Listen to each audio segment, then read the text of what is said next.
This is the process on enrolling a student into INOW in the state of Alabama. The first thing you will need to do is to log in to INOW by entering your password. Click on Login. Once you are on this screen, if you are attached to several different schools, you will need to pick the appropriate school and then make sure you have picked the correct academic session and click Continue. Then you're going to go under Students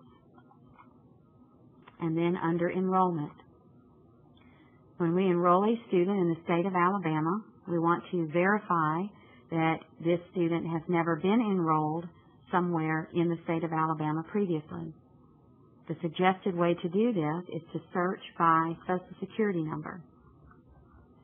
Once you enter the Social Security number, you click Search District. This is to verify the student has never been enrolled in your district. If the results are empty, we're going to go back to Social Security number, and this time we're going to search State. When we search State, that's to verify that the student has never been enrolled in the state of Alabama. Once again, if there are no results, then we would click Add to create a new record. When you click Add, it's going to bring up the demographic screen where you enter student demographic information. Any of the fields that have an asterisk are required data entry fields before you can save this enrollment record. Anything that does not have an asterisk is not required at this time. So I'm going to start with a first name. Middle name is not required, so I'm going to go to last name. Then I'm going to go to date of birth. That is my next required field. Then I'm going to go to Social Security number. Gender is a required field. Race is a required field. Grade level is a required field. Once I have populated those required fields, also with lunch code, that is a required field, it will usually default to whatever your system setting is for a default. So if it does not default to something, you are required to choose one of the lunch codes that's available. Then we go down to the bottom of the screen where it has the enrollment information. Under School and Academic Session, you should see the name of the school and the academic session into which you are enrolling the student.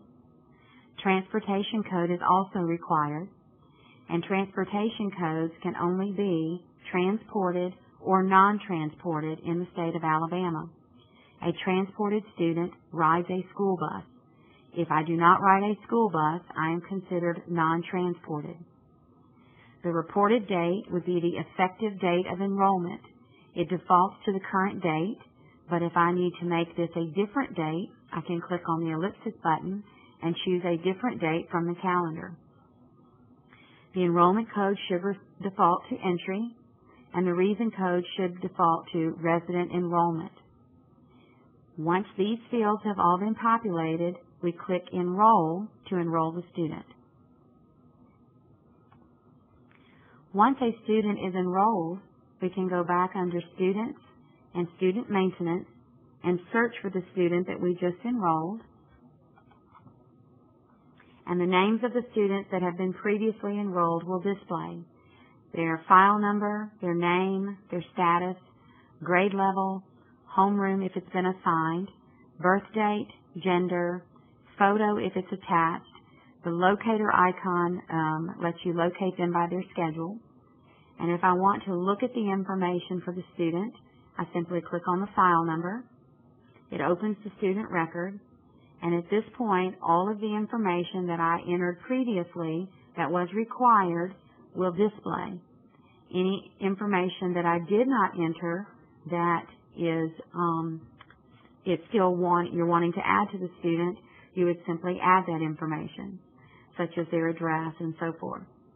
We're going to look at the Custom tab, because on the Custom tab, there are certain pieces of information that should be populated for a student who is starting for the very first time. In other words, when a student is enrolled into kindergarten, we need to collect preschool information on these students. what you're going to want to do is to ask the parent if the student participated in any of these programs, and if the student did participate in any of these programs, the years in participation. The choices here would be the student participated preschool 3-year-old, preschool 3 and 4, preschool 3, 4, and 5, preschool 4 only, preschool 4 and 5, or preschool 5 only. Once you have made the appropriate choices, we simply click OK to save.